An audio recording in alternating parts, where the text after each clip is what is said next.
The Battle of Britain is about to begin.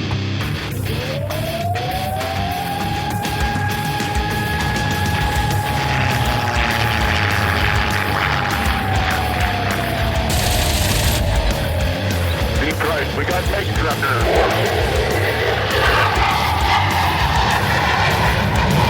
Let's follow a range on deep right. I do have that on the target right now. I've got a couple of these right in front of me. I'm going after it. Right, I got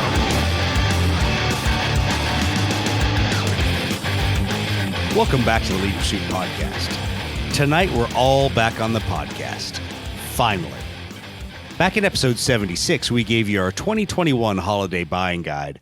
And tonight, you get to hear all of us talk to you about the 2022 Lead Pursuit holiday buying guide. So, Steve, are you ready to give us some $75 gift suggestions in the $50 category? What's a little couple extra bucks between friends, right? Yeah, math, whatever. 500 points, 600 points, who cares? Well, the good news is we've also got Casey. Casey is fresh from the, quote, intimate gaming weekend, as John Russell called Millennium Con. How was it, Casey? I'll tell you right now that John Russell is a gentle, caring man. So Likes long walks on the beach. It was great. I can't wait to talk about it, actually. It was a really good weekend. Awesome. Brett also joins us. Brett, I would just want to make sure that he got approval from the state of Florida for your gift suggestions. I mean, only wholesome offerings, devoid of subliminal leftist storylines, flagrant homosexuality, or communist indoctrination.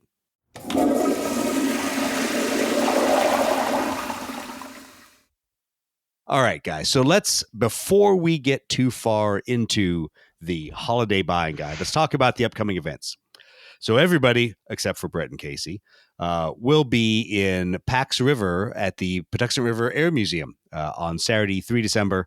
The event runs about 10 a.m. to 3 p.m. Open wargaming, blood red skies, should be some victory at sea.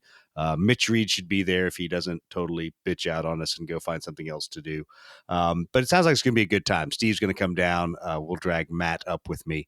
And it should be fun to play some BRS and hang out with everybody. And yet, I think, Steve, you're bringing some swag along, right? Yeah, 2022 Crucible Scotch glasses for everybody. Exactly. Oh, man, that was a great con, wasn't it? What an awesome con. Oh, yeah, shit, we didn't go. Yeah, well, whatever. Fuck that. We'll figure it out. And then after that, we have a whole lot of nothing on the schedule until 22 to 26 March of 2023, Adepticon 23 at Schaumburg, Illinois. That'll be fun. We've got a couple different events planned on the schedule. There is some Aeronautica Imperialis. We're running a 40K AI event. The guys there are also running a Heresy AI event, so that'll be cool on different days. I think they're Friday morning, and we are Saturday evening, per the draft schedule, which we'll see here in a little while. And then we've also got Blood Red Skies events. We have the Saturday tournament for Saturday morning, and then we also have the Furball that's on the schedule for Friday night, which will be a social event, right? I guess we call it. But a couple airplanes, shoot some other people out of the sky, drink some alcohol, have a good time, and hang out and get to know the rest of the BRS community. And then obviously any pickup games, random other things we want to do, and maybe some good partying and having fun at the Adepticon. All right. What else you guys got on your schedule? Anything else that you've seen coming up? I don't think. What is coming up? When is Cold Wars? That's in. I think that's also December. As December, I recall. January. But I don't know. I don't know either. Useless questions like that. You should know these I things. believe I'm actually going to be doing a demo game of Blood Red Skies in January. What? Yeah, so through the magic that is social media, I found a historical gaming group that's kind of in my local area. So they expressed some interest in Blood Red Skies. They play some bolt action and some other homebrew World War II infantry games. So yeah, we might actually get a little demo game up here in the Northeast. Awesome. That's cool. Yeah, that's good that you found a group up there. So get some games in. And at least according to my internet, it says Cold Wars is March 10th through 12th, 2023. theme Boy, we were TBD. both off. We were totally off. I don't know what event I was thinking of in December. I know the guys from Adepticon, their historical crew, was going to something in December because we Isn't were all that the one talking though about it. that has the venue hall that people don't like? I've never been up to it, but I know there's always some issue. I've heard. I don't know. That's Valley Forge Casino Resort, King of Prussia, Pennsylvania. It's Pennsylvania. Who wants to go to that? Mm. That was nice last year. Yeah. So from It was a what fun Steve says, spot. pretty cool. Who knows? We won't worry about it. All right. Well, let's see. Moving on. What have we been working on? I haven't been working on shit. I've been doing Eagle and Fulcrum Leader stuff. So hobby stuff. I haven't done any. Steve, what have you been working on? Man, I kind of got bit by the 8th Air Force bug a little bit. I saw those B-24s and some of those B-17s and some P-51s. I think I'm going to just put together a nice little 8th Air Force kind of hodgepodge of different airplanes. That'd be cool. That'll be some decals coming along, I assume, from Blue Falcon for that. Oh, yeah, of course. Yeah. Excellent. Casey, what have you been up to? So on the printing front, plane printer still, he's pushing out a lot of big planes. We printed out, let's see, what was the Grief, the HE-177. We've done the B-24s. God, he's been pushing out a lot of stuff. So printing a lot of that stuff. And now, if it's good, I'm going to do my Millennium Con recap. Well, why don't you give us the Millennium Con recap now that... Oh, Heidi ho there, neighbor. Whoa, that mustache. If only our viewers could see. Exactly. Yeah. Brett, that's impressive there. Wow. Brett just turned on the camera, and my God, I think I'm looking at Commander Flournoy of the Royal Marines. All right, Casey, regale us with your Millennium Con stories. Yeah. So Millennium Con is in Round Rock, Texas, suburb of Austin. Usually every Veterans Day weekend. Starts Thursday afternoon, late afternoon, evening, and goes until Sunday afternoon. This year I ran no Blood Red Skies. I'm just burnt out from work, just a lot going on, and I wanted to treat myself, play some games, and just not have the pressure responsibility of running a game. And enjoy an intimate gaming venue, as it was called. Yes. I'm just going to keep recalling that because that's the most bizarre So real term. quick, I'll go to why he said that, and it makes sense. So Lorenzo Paulus came down from Warlord headquarters. He was with John, kind of just standing by, watching. He was actually on vacation, and he came to this con, and it was really interesting to talk to him about the juxtaposition of a con over in the UK and a con here. Because from my understanding, the cons over there are usually only one day.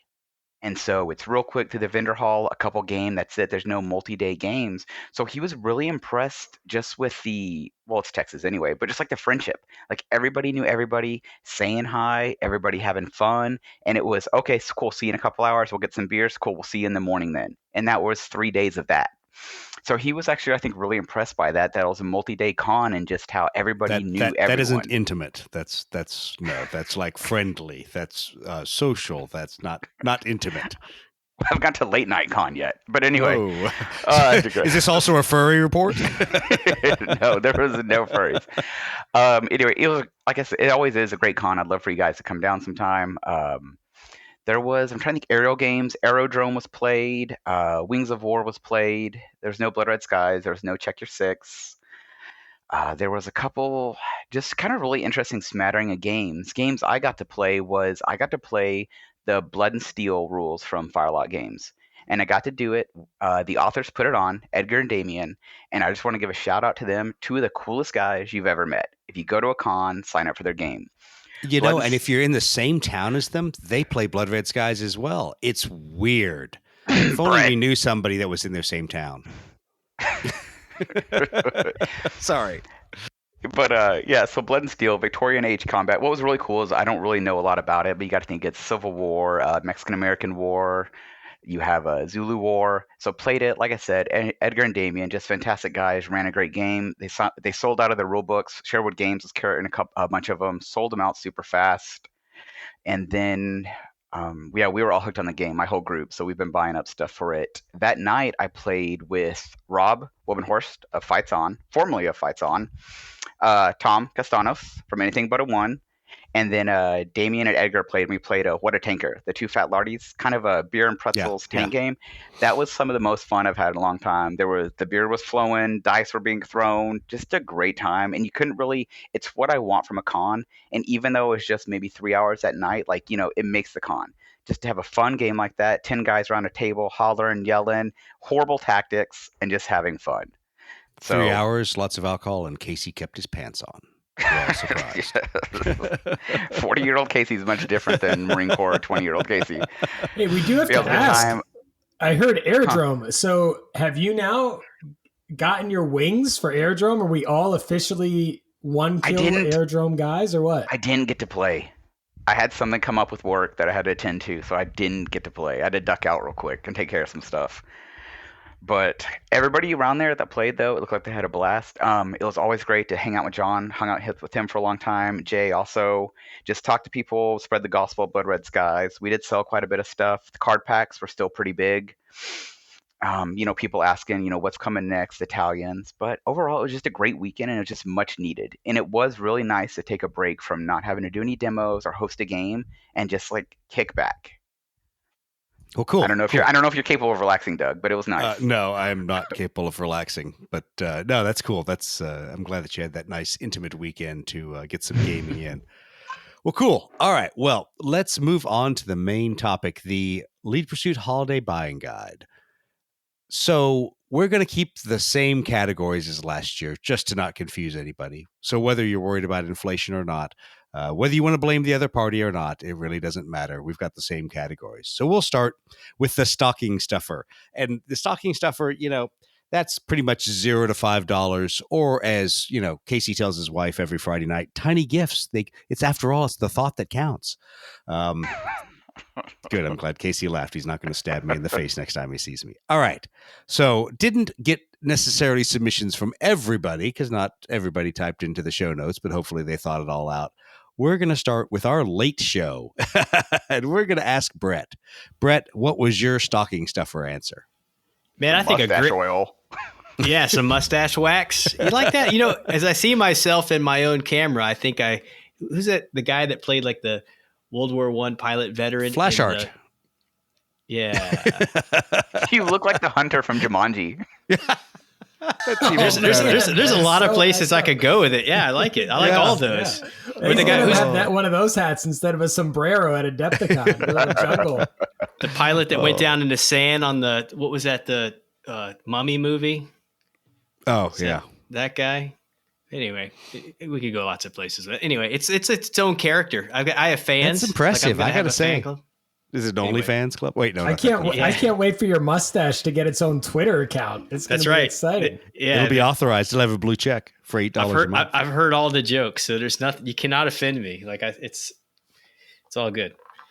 My stocking stuffer would be any of the Flory models sanding sticks, the skinny ones especially. I really like those, and I've used some different brands, and I find that the Flory ones are the best quality ones. If you're in the US, you have to go to, I think it's High Altitude Hobbies to find Flory stuff. But if you're in the UK, you can get them directly from there, and you probably have a lot more stock to choose from. When I first got my Flory sanding sticks, there was a sort of a sampler pack that had a little bit of everything, and I really like them. But I find that for the scale that we're using in, the skinny ones are the best. And you can get those here in the U.S. at High Altitude Hobbies.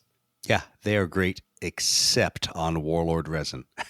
But yeah, they are good. I like a lot of the different sanding sticks. And to be honest, I've got 17 different stashes of them over there in my unused hobby area. How does it work with Lead Pursuit resin? I haven't tried that either, but I'm pretty sure it works much better. Yeah, they work pretty good. In fact, I find strangely enough, the most useful ones are the most coarse ones, the black ones. You would think that, there would be a need to have much finer ones, but I can get a lot done with just the coarse ones and then come in with a finer one after. I don't need to start with a really fine one. So if you have that concern, you can get a lot of work, a lot of utility out of a more coarse sanding stick is what I found. Yeah, absolutely. Well, Steve, what was your pick? $0 to $5. I chose those little plastic disposable pipettes that you can use for taking paint out of pots or stuff like that. A 20 pack for $3.99 on Amazon. And I always saw people using those on YouTube videos. And I was like, what a loser. I'm just going to dump my paint and get half of it all over myself when I put it in my palette. And then I finally started using them and they're like amazing. Indispensable. They're the best. Great for precise measurements in your backwoods meth lab. Oh, yeah. Absolutely. It's a multi-purpose. Yeah, no, those are good. I've got a bunch of those sitting over in the unused hobby area as well that seems to have not seen the light of day for a while. All right, Casey, what's your pick? I picked one of the new Games Workshop contrast paints. It's God, how do you pronounce it? It's the poop color one. Gargrak Sewer. Gargrak Sewer. It literally is poop colored. It is so good if you want just like a dirty, just foul brown. Apparently, if you're painting poop, you can use it. Yes. I mean, that just like what was the technical paint they used to have that was nasty? You know, it's almost like I know the corrosion one, typhus corrosion. Yeah, it almost reminds me of that, but a little bit thinner. But you talk about putting it on tracks or something you want rusted or just really dirty. It's a really, really great contrast paint if you're like really into weathering. That's cool. Well, my pick. So let me cover my cheap one. It was actually a whopping $3.74 after converted from the pound sterling. My pick was Warlord's Julius Caesar miniature for Hail Caesar, because you would think if the game is entitled Hail Caesar, it'll be some regal, resplendent Julius Caesar that inspires confidence and strikes fear into their enemies' hearts. But I think I could summarize it by saying, is my history funny to you? Because let me read you from the early Imperial Romans Julius Caesar model off of Warlord's site. This fantastic sculpted Emperor Julius Caesar is inspired by 1960s British cinema and depicts a rather fruity emperor who would rather lead from the back and leave the fighting to his bodyguards. Okay, so first of all, I didn't even know what movie reference they're talking about here. There's a quote of infamy. They've got it all infamy. If it's an inside joke that nobody outside of England gets, then why fucking put it on your website, people? But apparently there was a rather B film called Carry On Cleo in 1964. Now, you know, Casey, you're a fan of British cinema. I'm sure you've watched it, right? No, I have no idea what you're talking about. None of us have heard of it. Yeah, so literally I had to go look this up. And the clips on YouTube were thoroughly terrible. But literally, yeah, for the Warlord Hail Caesar game line, their Julius Caesar is a wimpy little Caesar based on a terrible 1960s movie. Nice work, Warlord. Nice work. Did you pre-order your new Hail Caesar book? No, I didn't. Is it going to have as many errors as SPQR? Is it going to need an errata when it comes out? Undeserved, sir. It's Christmas. It's Christmas. Harumph. All right. So the next category, the quote, I'm obligated to buy you a gift, but I otherwise wouldn't. All right. This is $6 to $25. You know, something for the neighborhood that takes care of the cats, you know, Secret Santa gift exchange, or your favorite hobby person down the street. Brett, what was your suggestion for $6 to $25? Chang-changalang. So if you go onto Amazon and you just type in wet palette, there's a whole lot of offerings that fall in that category. But for like less than $15, I saw one that is a wet palette, and that's not all. A brush holder that all seals up nice and tight. So if you're traveling with your stuff, it's pretty nice. So you can't go wrong with a wet palette. I use a wet palette often if I'm doing like a whole string of planes, if for no other reason, especially I think when we're trying to get our colors right for this scale, you may find that you're lightening your paints, right, to make them more appropriate for our scale. Unless, of course, you're using like appropriately scaled colors from Blue Falcon Hobbies. But wait, is it the Army Painter shameless one? Plug. I have the Army Painter one that's the same way. Is it the Army I think ours Painter is one more you're talking expensive. about? I think his is the cheaper one. Yeah, the one I'm talking. I mean, the Army Painter one certainly falls in that price point, but the $15 one I saw, it's some no name, probably made. It's probably the same one, just printed off in different colors. It's a little bit value. different, but yeah, it's got like two layers. Like the top layer comes out, it's the wet palette, and underneath is a little molded thing to hold your brushes. So anyway, nice. I just thought it was kind of That's cool. No, that's cool because I have the Army Painter one. And I swear by that. I think using a wet palette for what we do makes a lot of sense. If for all those reasons of you might almost have to like customize your color, and if you don't get all that color put down on every aircraft you have on your table, it's not going to go away, right? Because it's going to stay moist. You just rehydrate it and get after it when you come back the next day or whatever it might be. So, well, it's all fun and games until you're not thinking and muscle memory takes over and you dip your brush in the contrast paint and then you put it on your wet palette. That doesn't work so well, in case anyone's curious. Suddenly, everything has the tint of your contrast paint. All right, Casey, you're obligated to buy a gift. 6 to 25. For the 6 to 25, my pick was actually still the Helion books that I mentioned last year. They're just fantastic books. Helion Press. You can find books on just about anything: air warfare, ground warfare, sea warfare, space warfare. But putting them in this category is absolute bullshit because you can't just buy one. And that's the problem. So you know what? It's like saying Blood Risk Guys only takes one box of fighters. That's bullshit because you're going to buy like 6. So real quick, I don't mean to circle back there. You know what I would buy for some of these guys? Speaking of my Millennium Con real quick, that is the most foul-smelling con I have been to in a long time. And it was 3 guys in the bolt action room, but it was a war crime. It was a true chemical warfare. I swear to Christ, this guy's clothes were rotting off of him. Like, I've smelt some disgusting stuff in my years, but it was the grossest thing. You know, we make jokes about it, but this you're was like, no, honestly really, the worst we've ever seen. And there were people there that were just aghast. And like guys are inviting their girlfriends up there, and I thought we were going to start doing CPR or like what does carry a them out spray on bottle of EMS. Febreze cost? What would a flamethrower cost? Exactly. Okay, yeah, Helion Press. Those books are fantastic. You Helion get the Press. ebooks. Yeah. Those are good. I can't only buy one, but that's all right. Apparently, it's my problem. All right, Steve, what's your 6 to 25? I'm going to change it up. I'm actually going to go just with a straight up Patreon gift card. I feel like that would be a great thing for a gift, right? You got Plane Printer on there. You could get a 1 month all access for $10 from Patreon. You got all like the miniature figure STLs on there.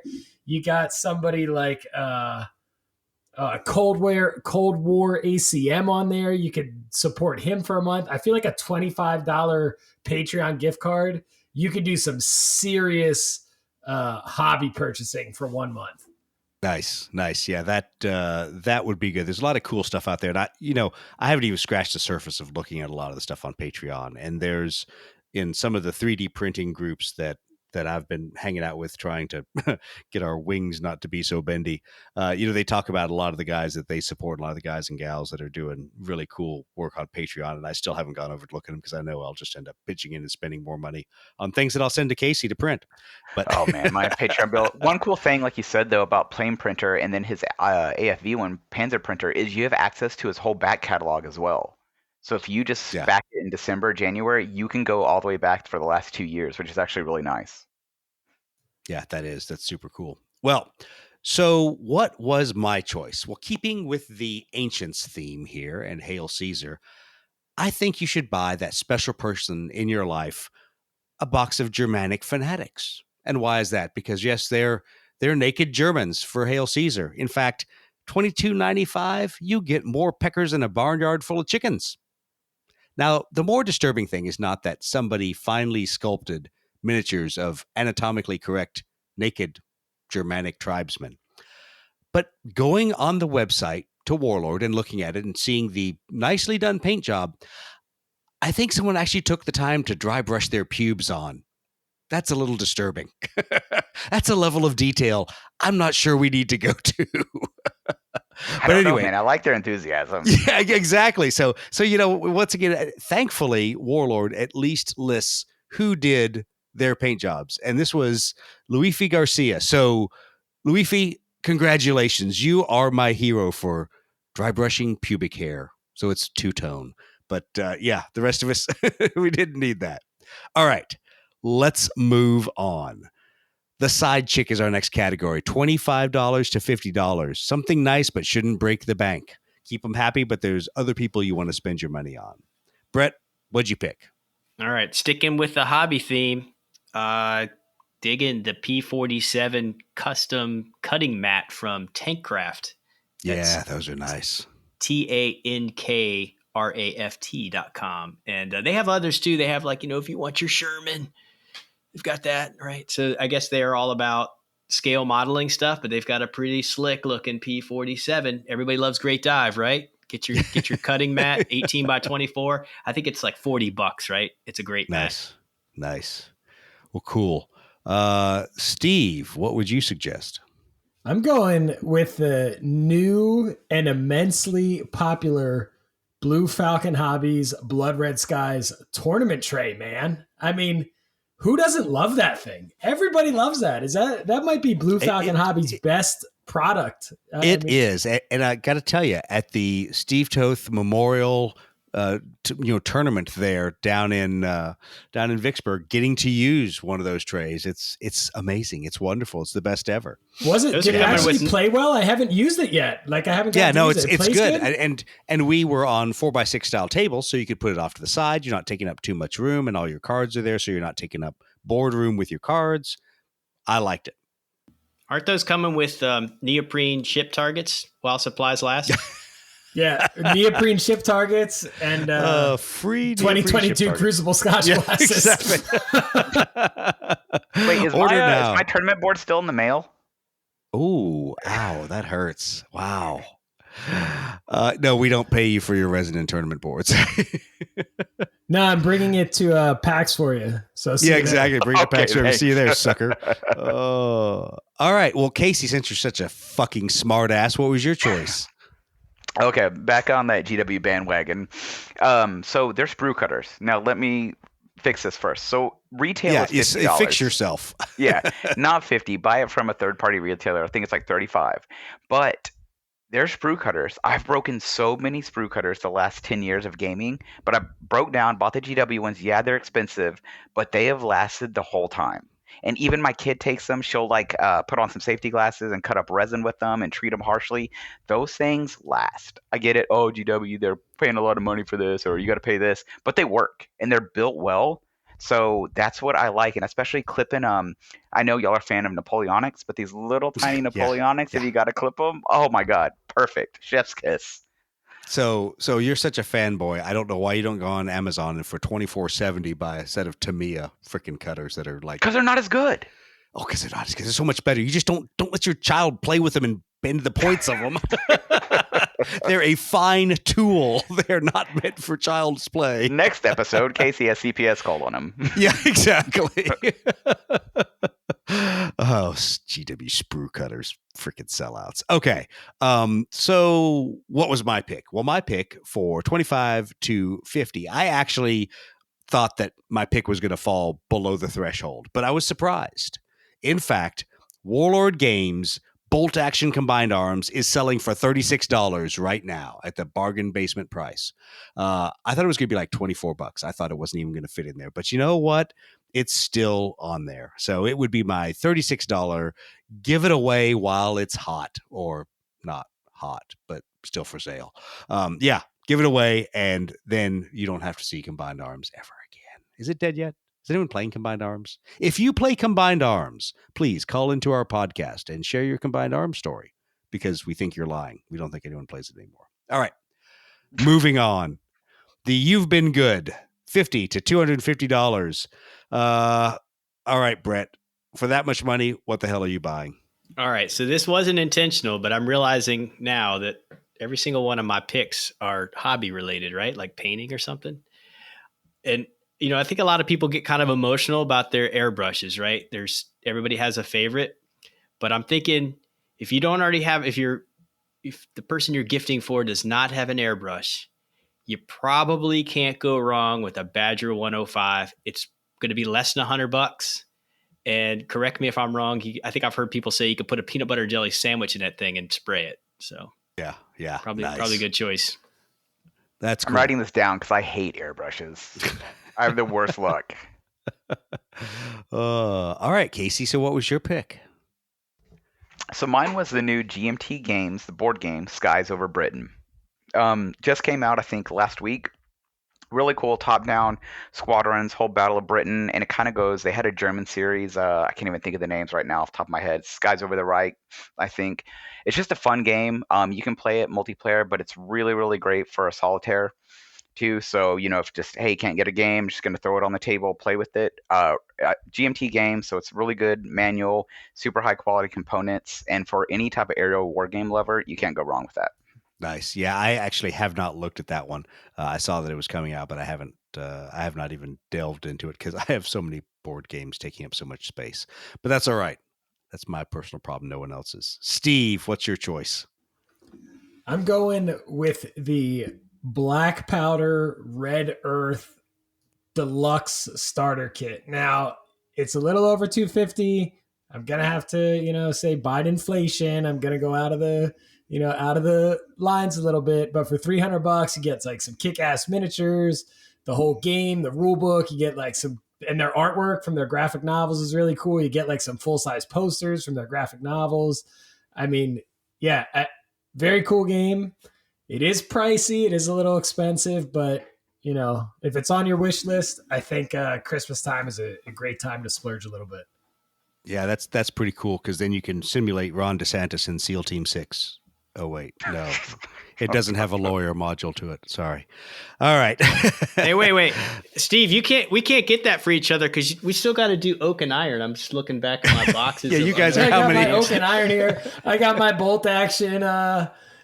We should is there some kind of homebrew thing we could put together, like 15th century pilots flying in on Blackhawks and then fighting German it's weird. motorcycles, like just mash them all together into one game.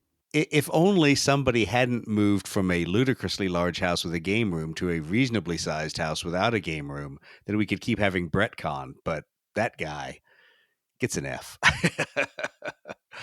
All right. So what was my pick? And actually mine also did run over if you bought the all-in, which I did not. I did not buy the all-in. So it would have been more than 250. I think the base pledge was somewhere in the 150 range. My choice for You've Been Good is, drum roll please. Let's see here. Hope I don't have a drum. Oh, there you go. Drum roll please. Warfighter Fantasy from DVG. Oh, yeah. 2 years after Kickstarter, and it still hasn't been printed. That's what you should do. The quote I would love to read from DVG on this was, quote, "By working with high-quality production facilities that we've dealt with during previous campaigns, we are confident that we'll be able to deliver the game in a timely manner." Yes, timely in geological ages. So I have to pick on him because that was literally the question asked by every third person in the middle of the Eagle Fulcrum Kickstarter was, yeah, but when is Fantasy delivering? And I'm like, yeah, I really don't care. It's not my problem. Please buy this game that we're talking about, Eagle Fulcrum. All right. So lump of coal, which is what I'll be getting from DVG after my last comment. The lump of coal, no price. These are gifts we have to buy and just give away because we don't really like people, but we want people to like us. All right. Brett, what is your pick for the lump of coal this year? I got nothing, man. I am woefully unprepared for this one. Is this for somebody you just don't like? Because I think last year I said get a metal Stukas, but I don't think that's that was a thing downright anymore, vindictive. Right? That's the metal Stukas have died. So maybe I'll have to come back to me because I'm struggling to think of something I would really get somebody I don't like. I guess I don't know. Get them the Blood Red Skies Midway starter set. It's a Russian roulette as to whether your aircraft are broken or not. I'll say, hey, did you know the planes, the triangle, like it doesn't fit? I didn't know that. Oh, that joke never gets old. Reset the clock. Right. Yeah, reset the clock. All right, Steve, what was your choice for a lump of coal? Now, you know what? I'm gonna change it up again. I'm gonna say a copy of Tank Parking Lot. Team Yankee, because it's just so much fun. You line up your tanks, you just have them stare at each other. Be a really, really fun game to play with somebody that you don't really want to talk to. So I'm going to go with Team Yankee starter set. And actually, if you want Team Yankee, but in Arab-Israeli War, you could have gotten for free at Adepticon their Arab-Israeli War rules. So that falls under the lump of coal. Here's something nobody wants, but we're going to give it to you anyway. All right, Casey, what's your pick? My pick was the Doctor Who board game. Because you're a jerk. That was just, I never could get into it. And I had someone that used to be obsessed with it. And I don't have anything good, kind of like Brett. I would get someone something that's a really good game, but only get them one thing, like the Horus Heresy rulebook or something. So they have to keep buying. Like they have to do something. You can't just have one. No, that's like buying them a Star Trek Ascendancy expansion pack. here you go. Here's your Romulans expansion pack, but I don't have the game. I don't play Star Trek Ascendancy. It's a really cool game, dude. You should really pick it up, but I don't have the game. I can't find the game. No, Yeah. what is how many bomber flights are in Blood Red Skies? Just get them one less plane so they have to buy more. Oh, that's brilliant. Yeah. So buy them like 5 single engine bombers. No, you know what? I know what it is. Buy them the piece of fucking shit Nels that I have to print and drives me insane. There Wait, we go. what do we call those Nels on our spreadsheet? The Nels from hell. Yeah. So if you order Nels, you're not just stabbing Casey in the heart. We have to sacrifice a kitten every time to make the printer actually work. So you're not only causing Casey pain and heartbreak, you're killing a small furry kitten. So please don't order any more Nels. My drywall can't take any more. I've been putting holes in it. Yeah, it's the Nels suck. And I felt bad when the latest order showed up and the Bettys were perfect except for one. And it literally, I could tell it had been put in the box and it was just that super slightly undercured because it took on the exact curve of the foam that it was sitting in. And I'm like, I shouldn't tell Casey about this one, but he asked. The Bettys aren't bad. And good thing, I think you have 6 arriving tomorrow. Yeah, I have enough Bettys. It's not a big deal, Okay. but it was just so funny because I'm like, son of a bitch. Even the And it Bettys cracks are me doing up because they sell. Like, people want those. So, Yeah, like, I'm not gonna do it, but they sell. So, Yeah, I know. So please stop buying Nels. Buy B-24s instead. They seem to work really well. buy AT-111s. Those things are gorgeous. And Yeah, they print they like are. a dream. They're beautiful. I got a bunch of those in stock, and a couple guys just bought those. So yeah, those are really nice. All right, Brett, I have thought you of figured one. out what? Yeah, I thought of something. All right, so I got 2 actually, and it kind of depends. Oh, on now you want 2? Because you yeah. waited, you suddenly get 2? What the fuck is this? Well, it's because like depending on who you're gifting for, just how much animosity you have towards them, right? So it's like a scale, right? If you kind of like them, but you don't want to help them out too much, and let's say like they have some German aircraft or they're bolt action curious, get them a Schwimmwagen. Only because like they really can't use it because they really want half tracks at 1,000 points, but they can't fit those inks; they're too expensive for 1,000 points. But they could drive around a little Schwimmwagen. It's You cute. are a jerk. Okay, you can do that, right? But if you don't like the guy, if you just don't like him, but it's also the same guy. Like, wait. So hold on. But based on the people I was talking with this week, let me put this in 2 categories. So the first category, the Schwimmwagen, is what I would do to Roger Garish, right? Where I'm just trying to be cruel, even though he's my good friend. I just want to drive him nuts. Yeah, and that's exactly right. Then this is the vindictive category. Yeah. If you really just don't like the guy, you're not just like pranking him, but you're like really just don't like him, and you want to make sure he knows it. Get him. It's the same guy, right? Get him a German motorcycle, but make sure it's whatever interest they have. Like if they have let's say late war grenadiers, don't get them a European theater motorcycle. Get them the DAK one, right? The desert one. And it's weird. I can't imagine that ever happening. How would that happen? And if you're lucky, you can pick it up for like $20 at a con. When you can buy it from 19 online. I was going to say that's the rule. When you give it to them, they have to give you $1. Exactly. Oh, this joke never gets old. Yeah. Well, yeah. So I wouldn't give that to Roger. I like Roger way too much to do that, but I would absolutely. It's like I think if I were going to give him printed aircraft, I think I would give him an IL-28 Beagle for a nice Cold War aircraft because it's thoroughly useless and he'll need other aircraft to protect him, but I'm not going to give him those. I'm just going to give him a Beagle. So there you go, Roger. You're going to have a Beagle sent to you for Christmas. All right. So what was my pick? Lump of coal. Hey, same as last year because you're literally losing money for this free gift. Give someone a subscription to the Lead Pursuit podcast because you will not only up our ratings and thence line our pockets, you will also be wasting their time by them actually listening to the Lead Pursuit podcast until finally, in utter revulsion, do they delete it from their podcast app. But hey, you know what? It's no value for your money and it's still free. So go ahead and do that. I was going to say, didn't we just reduce the price for that for the holidays? Yeah, it's a special holiday price of $0. Don't we pay people to do it now? Yeah, shut up. We probably should.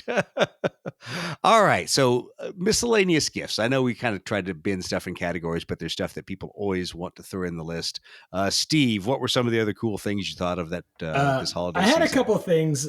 for the kind of hobby side, any of the squadron signal books that are, B-25 in action, P-51 in action, awesome books. Pamela Anderson in action. Oh, not that one. Book, okay, absolutely. sorry. The other ones are the Osprey Aircraft of the Aces books. Super awesome for like side pictures if you're getting ideas for painting. The Aircraft of the Aces books by Osprey are awesome. And then any set of acrylic anything for any game that anybody plays. If you're just looking for a gift to get somebody that they play any game, go on. I mean, you can check out Lead Pursuit stuff. Go on Etsy and just type in acrylic tokens, because any game is better with acrylic tokens. Did you sniff too much acrylic dust cutting this last I set? did. When I was using a laser, I just, the smell of it. My kids, they just love it. It's like the smell of the holidays. Some people smell Christmas cookies. We smell acrylic. Acrylic burning. Well, thanks for cutting all that acrylic, because everybody was about to mutiny in the fact that we were out of the measurement sticks and everything. So we have those back in stock in crazy fluorescent colors. But yeah, and I always say this too, to advertise for my friends over at Litco. If you can imagine it, they probably have made a token for it already, and you can order it straight from them. So go to Litco's website, find out all the crazy things you didn't know you needed for any of your games, and then buy them. All right, Brett, what's on your crazy list? Well, I was going to, it's kind of tag teaming with what Steve said. I think that idea about the books is a truly thoughtful thing to do, especially if you just take some time to wander into a used bookstore and wander around, and you're likely to find something that is somewhat related to the interest of the person you're gifting for. And that would probably be a really exceptionally thoughtful thing to do. It take you a little bit of time and, in a little hunting around in some random dusty bookstore, but probably well appreciated. I can think of sometimes. So Scott Atchison gifted me a book one time that I feel still to this day, every time I see it on my shelf, I'm like, man, I have got to do something nice for Scott, because that was a tremendously generous thing for him to do. I think he stole it from a public library, actually, but I'm grateful to have it. And then I have some books that John Russell probably hates me because I think I actually stole these from him at GOE and haven't had a chance to give them back, but they're sitting proudly on my shelf. And anyway, some of the coolest books I have on my bookshelf, and they're just weird books from a used bookstore that I don't know how the heck you'd find them, right? Well, you just randomly go in, because I know during my last trip to Singapore, just randomly walking through the used bookstore and finding all kinds of crazy stuff from 1980s Cold War that they had in there. And then there's a used bookstore just north of where you are in Jacksonville that has a huge aviation section that I pretty much got lost in. But yeah, that's absolutely a cool thing to give someone. All right, Casey, your choice for any miscellaneous gifts. Oh, I had a couple of them. If you have a printing aficionado in your life, should you be so lucky and appreciate them for what they do for you and print horrible Japanese bombers, they can always use resin. Get them some good stuff, 4K or 8K if they have an 8K printer. Wash and cure stations, still on my list to do. And I want to try to get those glasses. Do any of y'all have them that like you wear and they magnify while you paint? Do any of y'all have those? I think Brett does. I thought he had those cool glasses. I do not. Oh my God, is he getting them right now? He is. Yes. There. Brett, do those work? I actually never use them, to be honest with you. But I've mentioned this in a previous podcast, because I got my eye doctor to make for me some cheap frame, but very powerful prescription lenses to use specifically for painting. I don't really need them. So I have just glasses that my doctor made for me specifically for painting. I think if I didn't have those, these would have more utility. The one thing I can say that's nice about the magnifying glasses is they have a built-in light. And, that's can clever. Be nice to, put light right on top. And there's probably lots of different versions. I'm holding up for, this is great radio, right? Great podcast audio. I'm holding up for everybody's, enjoyment, a pair of these wear on your head magnifying glasses. But I think there's probably lots of different things, versions of the same kind of thing. I think I see like Facebook ads every once in a while pop up on my feed because I have so much hobby junk on there. Those the ones that come up for proctological supplies? Yeah, I mean, it could be a nice like Halloween prop. You could be Dr. Fat Knuckles or something. I don't know. I was gonna say that those look straight up like the ones out of Honey, I Shrunk the Kids, man. I don't know. I kind of like. figured you had to go to ECGs that he Edmunds got. Scientific to get that kind, something fancy. So my last one is what I asked for my wife is those IKEA display cases. The ones you can put the LED in and just make them look nice. I have nowhere nice to store my stuff. I store them in like plastic tote bins in a closet away from company. You mean the John Russell storage facility? No. No, they're not Yes, do y'all cookie have storage those? bins. Yeah, do y'all have those IKEA display cases? That's what I want. No, I have ludicrously expensive, stupid other display cases. So, Okay, but I'll that's tell you all I that. asked for. So the cool thing for BRS miniatures, if you don't have room for a IKEA case and you've got wall space because you don't have an I Love Me wall like I do, or you don't have a huge paint collection on the wall like Chris does, the Funko Pop acrylic cases are super cool for BRS fighters because they fit right in there. You make a whole line of your fighters on there and you can get 8-10 of them per shelf, and so it just takes up wall space. You don't need a full IKEA display case. But if you got regular armies for real games like Bolt Action, then yeah, you absolutely need those IKEA cases, and they're pretty cool. Nice. All right, well, I'm just going to add for miscellaneous games or gifts that weren't covered. Shameless plug for Eagle and Fulcrum Leader, which has finished Kickstarter and will be going open to Backer Kit, when anyone who did not get it on the Kickstarter can pre-order their copy. So buy me more beer and more tequila money and buy copies of Fulcrum Leader. Now, I did want to bring it up, though, because there's a lot of people that didn't pitch into the Kickstarter. They, didn't want to get involved in the rat race of the Kickstarter, and they didn't want to have to buy whatever Kickstarter package there was. But this is a cool way you can still buy yourself a copy of the game at a reasonable rate, get it shipped as soon as it prints, hopefully next summer, and ships out to everybody pretty quick thereafter. So we'll see how long it takes to get that actually out on the street. So how much would it cost if I wanted everything? I know the answer to this. I just want you to say it. You know the answer, and I don't want to say it. And I think your answer is wrong because you will have to add expansion number 7 to it. You'll have to add the Far East expansion because you're not an all-in backer. So to be fair, it's so much stuff. I'm not complaining. Oh God, it's ludicrous amount of stuff. And I'll tell you, here's the funny thing: as a game developer, not game designer, because we're taking someone else's mechanics and putting our own on top of it. There's a time when 6 expansions seemed like a good idea until you're doing all the review for all 6 expansions. And you're like, whose idea was it to release a game with 6 freaking expansions to it? Yeah, that was my idea. I thought that was a great idea. Yeah, it's painful. So I have a lot of cards and counters I'm reviewing for the next 2 months until they get printed. So one of the most exciting things I am for it is I want to print up the planes, 1 in 600 planes for it. I just think that'll be so fun to have a goal to paint them up for the expansion. Yeah. You'll be doing a lot of painting. You'll have a lot of cool printer, a lot of cool planes out there. Yeah. So it's been a fun project to work on. We're obviously still got a long way from the finish line on it. There's a lot of work that's still to be done and get things, in final print versions and not scrawled on a back of a note card, but actually in the final print versions for all the cards and all the art. And Ben Rawlings has done a great job on all the art for the aircraft. So huge shout out to him and to Vlad for doing the graphic design, doing the campaign sheets. I don't know if people got to see the detailed campaign sheets that he did for both Eagle and Fulcrum, but they're 1980s styled. The Eagle ones look like a briefing room from a Eagle squadron. The Fulcrum ones look like the inside of a cockpit of like a Su-27 or MiG-29. So pretty darn cool. All right. Any last things we want to add before we sign off tonight? I believe our next episode is 100, isn't it? It might be. What are we going to talk about for 100? I don't know. What are we going to do for 100? Should we get episode? Fireworks? Yay. Margaritas. Margaritas. Well, Brett could go out for margaritas with us. We could all record the 100th episode in Pax River, but Brett's not coming to Yeah, Pax he really River. could, because he looks like that guy from Tombstone that wears that little Mexican hat with that mustache. See, there you go. It all fits. To be fair, I started this entirely because of what was supposed to be our last GOE in Orlando. I figured there would be some sombrero shenanigans, and I needed to look the part. So yeah. Well, we'll just have to have the sombrero shenanigans without you.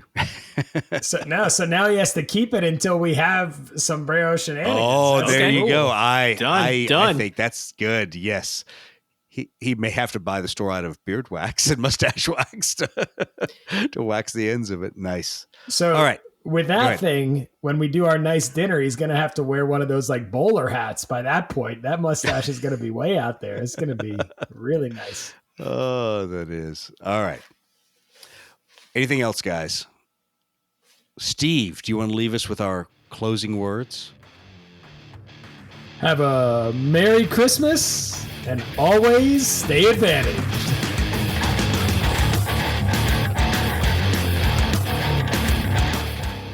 +1 to your pilot skills. Just let it go with that. Months and a half from Christmas. It was a Christmas episode. It's a Christmas episode. What do you know? Oh, okay. Oh. And we got a couple to air before this anyway, right?